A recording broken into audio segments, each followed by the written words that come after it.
Welcome to IBD Crosstalk for GI Insights on ReachMD. I'm your host, Dr. Nandi. On today's program, we're going to be talking about arthralgia and every nuance you can possibly think of. So listen close.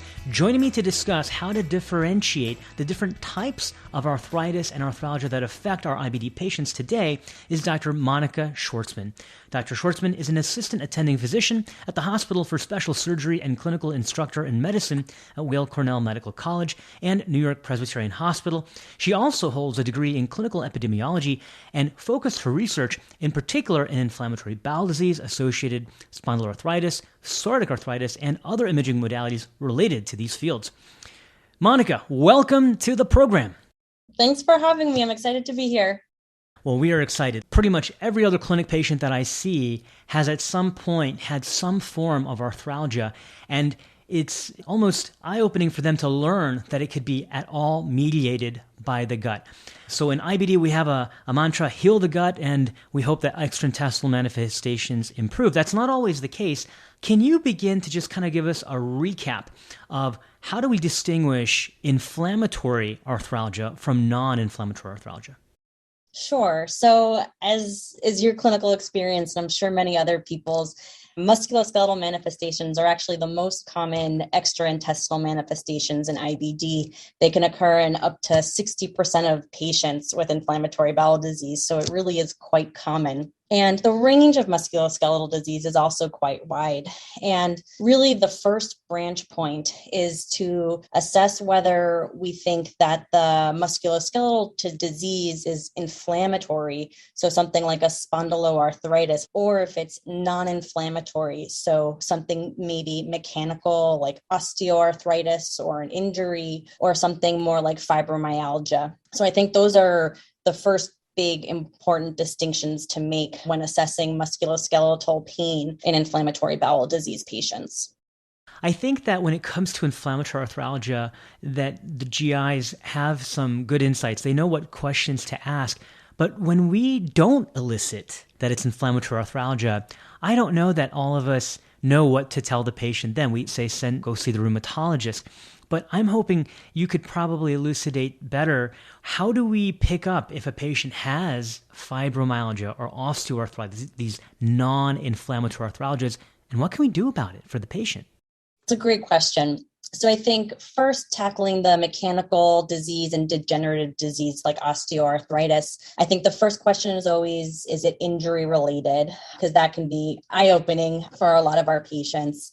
And then also thinking about what joints are involved. Osteoarthritis usually affects weight-bearing joints, so things like knees and hips, much less likely in the wrist and the elbows. So just thinking about what joints are affected. And then I think getting into questions that can get at whether there is or isn't inflammation. And key questions here are whether there's associated swelling, whether symptoms are worse with movement. In degenerative disease, they'll usually be worse when you start to use them and get better with rest, whereas the opposite is true for inflammatory disease. Degenerative disease and osteoarthritis usually are worse at the end of the day. And, I think about it when you've been using the joints for a long time, throughout your entire day, then they hurt at the end of the day. Whereas in patients with inflammatory joint pain will have pain worse in the morning. And, these are patients that don't want to have that 8 a.m. appointment before work. Lastly, morning stiffness is an important question to ask. For patients with osteoarthritis or degenerative disease, they'll say they have about 5 or 10 minutes of morning stiffness just to get up and get out of bed, whereas patients with inflammatory arthritis will really have over half an hour to an hour, even up to hours of morning stiffness. So I think those are key questions to help distinguish between osteoarthritis, degenerative mechanical disease versus more inflammatory arthritis. Now, Monica, how should we look at arthralgia? How should we break it down? In fact, how should we get in the mind, as a GI doctor, of the rheumatologist? Central, axial, peripheral. How do you break it down? Sure. So now moving over a little bit to when we're thinking about inflammatory arthritis, I think there's a couple of important branch points here. So in rheumatology, there's an umbrella term for spondyloarthritis, and These are a group of inflammatory diseases that have shared characteristics, particularly inflammatory back pain, our peripheral arthritis, HLA-B27 positivity, enthesitis, which is inflammation where the tendons insert to the bone, so like the Achilles tendon, dactylitis or sausage digits, and then extra-articular features, so uveitis, psoriasis, and inflammatory bowel disease. And this is the type of inflammatory arthritis that affects patients with IBD. And the way we think about spondyloarthritis is that we group it into axial disease, which is when it affects the spine and the sacroiliac joints, or in general, the back, versus peripheral joints. So hands, wrists, knees, elbows, really any of the other joints peripherally is how we categorize these in rheumatology. For those just tuning in, you're listening to GI Insights, IBD Crosstalk on Reach MD. I'm here with Dr. Monica Schwartzman, and we're talking about arthralgia and how it relates to our inflammatory bowel disease patient population. So I have a lot of patients who commonly describe having lower back pain, who have a history of IBD. How would I approach that patient if I'm worried that it's inflammatory or that they have some sacroiliitis? What should I do? It's a great question. So there actually have been criteria that have been developed by the Spondyloarthritis Association, known as ASAS, and they help differentiate mechanical versus non-mechanical pain. So important questions to ask would be, how old were patients when it started? In particular, we're looking at patients who are less than 40 years old, because as people get older, then we're looking at things like herniated discs, spinal stenosis. There's a lot of other potential mechanical causes. So here, looking at patients who had back pain before the age of 40.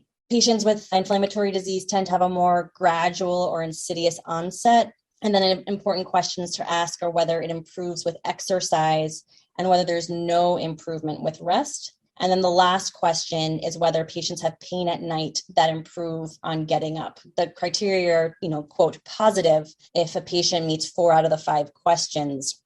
Though, of course, just a screening questionnaire. So even if a patient doesn't quite get 4 out of the 5 affirmative answers and you're still concerned, I think it's always important to refer or further evaluate. There's a few other questions that aren't part of these classification criteria that can help identify inflammatory compared to mechanical back pain. Inflammatory back pain will usually have morning stiffness greater than 30 minutes, similarly to what we spoke about earlier. It'll be characterized by alternating buttock pain, so really low back pain.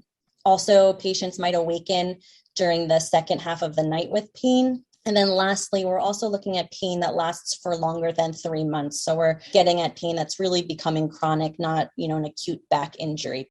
Absolutely. And so, when I'm listening to these questions and I'm kind of taking notes and trying to fine tune what I'm going to ask my patient in clinic, because if I have any hint that it's inflammatory, I'm going to refer to a rheumatologist. And if I have a hint that it's not inflammatory, but impairing their quality of life, I still think there's a role to refer to the rheumatologist. Wouldn't you agree? Absolutely. I think even for mechanical back pain, there's a lot of different modalities of treatment we can do to treat that, to minimize the morbidity associated with mechanical back pain as well. So I think it's definitely important to refer, because there are things that we can do to help improve patients' function and quality of life. Absolutely. For that patient with back pain, Monica, I don't often order the imaging to work it up or order the HLA or labs. But in so doing, if I'm trying to help my colleagues out, are there some tests that you would recommend?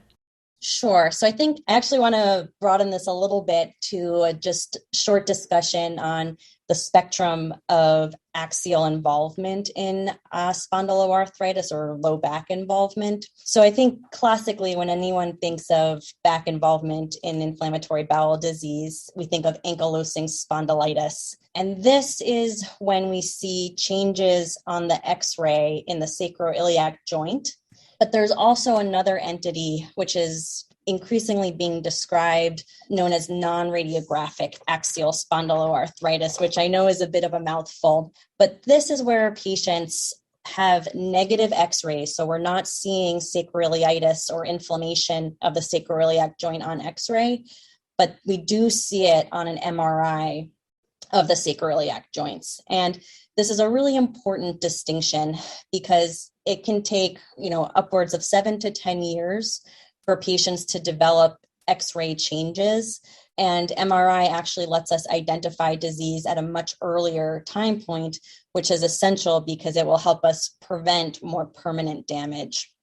So I think an important pearl here is that if you get an X-ray of your patient of the sacroiliac joints and it's negative, I wouldn't stop there. I think it's really essential to get an MRI because this might be a patient who just doesn't have as long-standing disease. So the X-ray wouldn't pick it up, but an MRI would.